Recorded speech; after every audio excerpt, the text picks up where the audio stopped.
Peace, assalamu alaikum, hotel, grand rising, praise God, what's up, what's happening, or whatever it is that you ascribe to. And this story right here, I'm gonna take y'all back to the first time I committed, or I did, a robbery.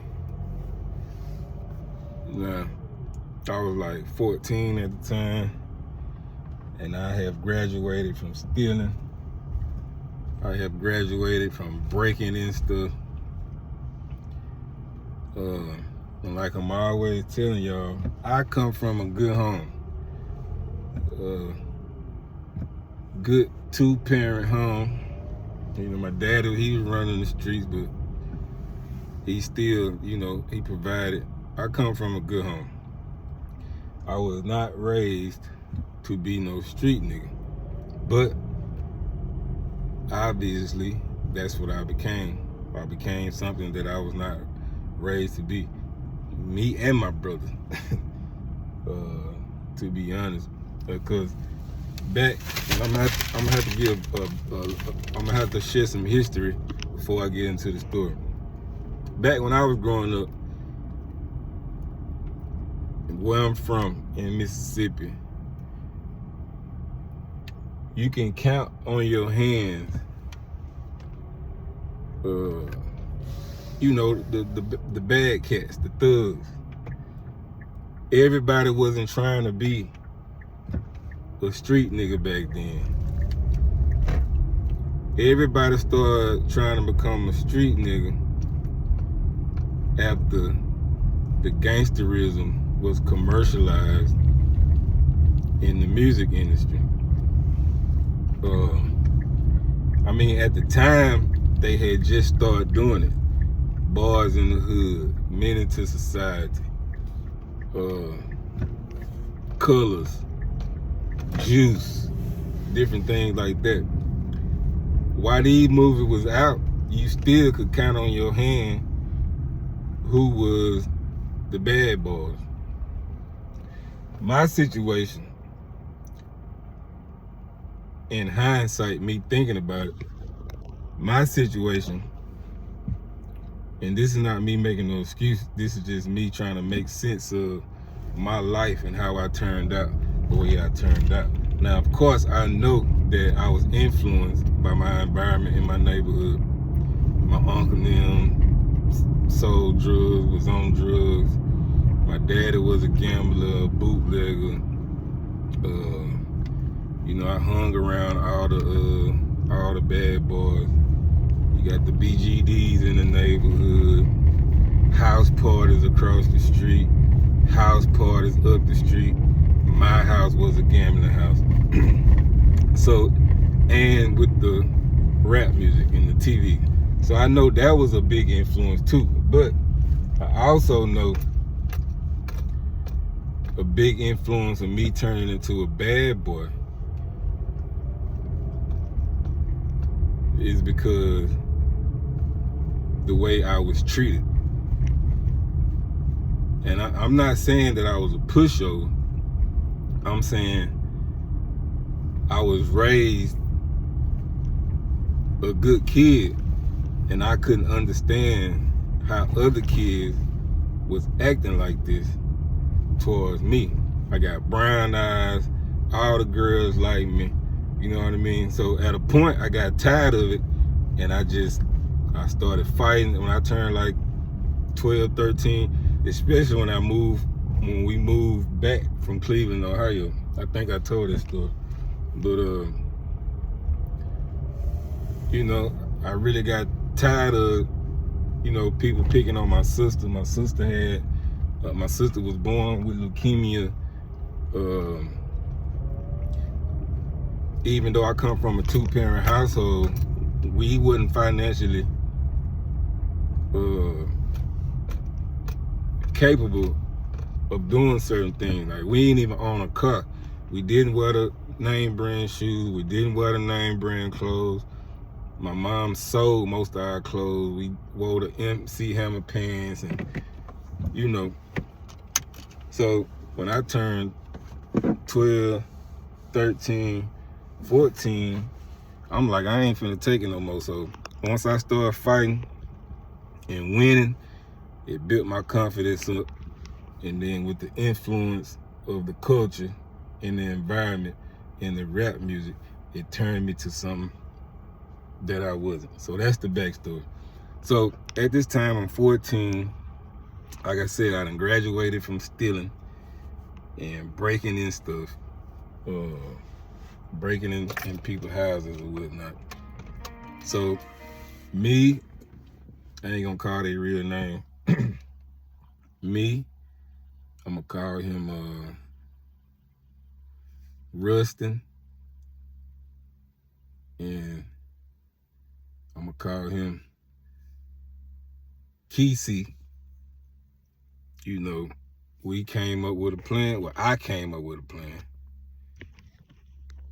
that we gonna steal a car. And at the time, Bonnevilles, they was the easiest to steal at the time. But we didn't even have to pop because we walking through what we call the white folk quarters.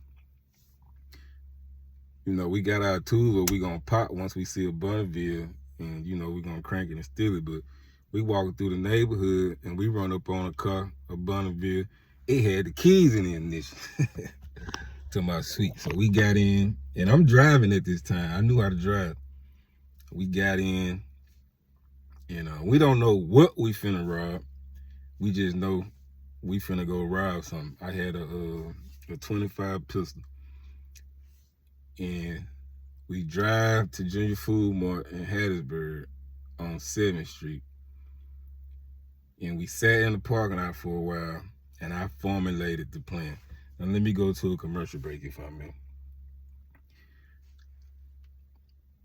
In hindsight, me thinking about how I grew up, why I turned out the way I turned out, I was always the manipulator without even knowing.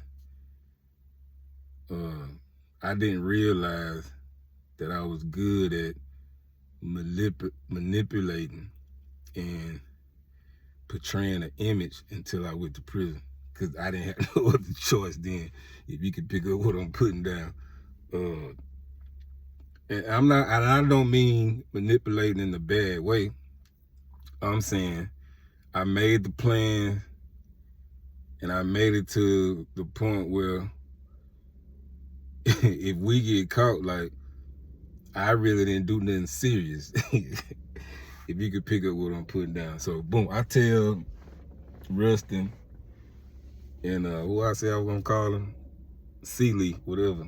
I'm gonna just say Sealy. I said we're gonna go in. I'm gonna go buy something. I think I went and bought a drink. Rustin, you stay in. You gonna be the driver. Keely, when you see me go up to the counter and put the drink on the counter or whatever it was I had, I think it was a drink, a Dr. Pepper. This was a long time ago. This was like 1993, 94. I said, when you see me put the drink on the counter, you come in, he got a ski mask, you come in and you stick him up asking for his money. He said, bet. So I go in, scared to death. Do you hear me? I'm, like, once you committing the crime as a youngster, me, I can't speak for nobody else. I'm talking about me. Until I got the confidence to do it, then it became like secondhand nature. But this is my first robbery. I'm scared, shaking. You know what I mean? Like, once you in the midst of the crime, like man, what the fuck am I doing? You know what I mean? But anyway, so I went to, and it's a young white boy behind the cash register. We in Junior Food Mart. This is during the time they were selling single cigarettes and half a pack of cigarettes and stuff like that. So it's a young white boy. He probably went on more than 17, 18, maybe 20. And it's like 10 o'clock at night. So anyway, I go in, I get the drink, and I'm walking up to the counter, and I see Keely coming through the door. He got his ski mask on. You could tell he's scared too, because when he pointed the gun, he's shaking and shit. Give me the money, motherfucker. Damn, did I say bro name? I meant Sealy. Give me the money, motherfucker. Give me the money, motherfucker. And I'm talking about Sealy, it look like it's a movie, because he into it. And he talking cash shit to the dude. Dude's scared. He get the money out the cash register, give it to Keely, and he point the gun at me. And yeah, let me go back, because I told him, when you come point the gun at me, you make sure you act like you robbing me too. It's a true story. So he pointed the gun at me and like, come on. And my dumb ass, whatever I had, I think it was a drink, I left it on the counter. That could have been evidence, but the police wasn't even sophisticated enough at the time to even put that together. You know what I mean? And I don't even know if they had no cameras in there at this time, because if that was the case, when I did get locked up for the robbery I got locked up for, if that was the case, they would have brought that up, you know, once they did my fingerprints and all that. So they wasn't even sophisticated enough in my area to even put that together. So we run to the car, jump in the car. Keely got the money. He hyped up. He crunk like, yeah, we did it, Justin. Smashed the gas. We head back to the L. So Keely counted the money while we on the way back. It was probably like, if I can remember straight, it was probably like $800. And we split it. I took my money. I think I went and shot. I went and got some double ups from my brother, my oldest brother. My oldest brother was now my oldest brother. He always been a hustler. He been selling dope since he was 13, 14. So at the time, he probably like, so I'm 14. So he probably like 16, 17 at the time. So I went and bought some double ups. Back then, they had these double ups. This before, where I'm from, this before everybody got hip to the cocaine and cooking it yourself, you know what I mean? Wherever my brother was getting his dope from, I think he was buying like a cookie. And so he was selling rocks to crackheads too, but he was also selling double ups for people like me who just trying to get a double up. You pay $20 for a double up, you can make $60 off the double up. So I probably got like 4 or 5 double ups from him, and went and bought some weed, and we went and got some liquor and drank. And yeah, that was the first time I did a robbery and got away with it. My confidence was built up, and shoot, I was turned up after that. And I'm gonna tell y'all about the second robbery that I got away with in a minute. Out of here.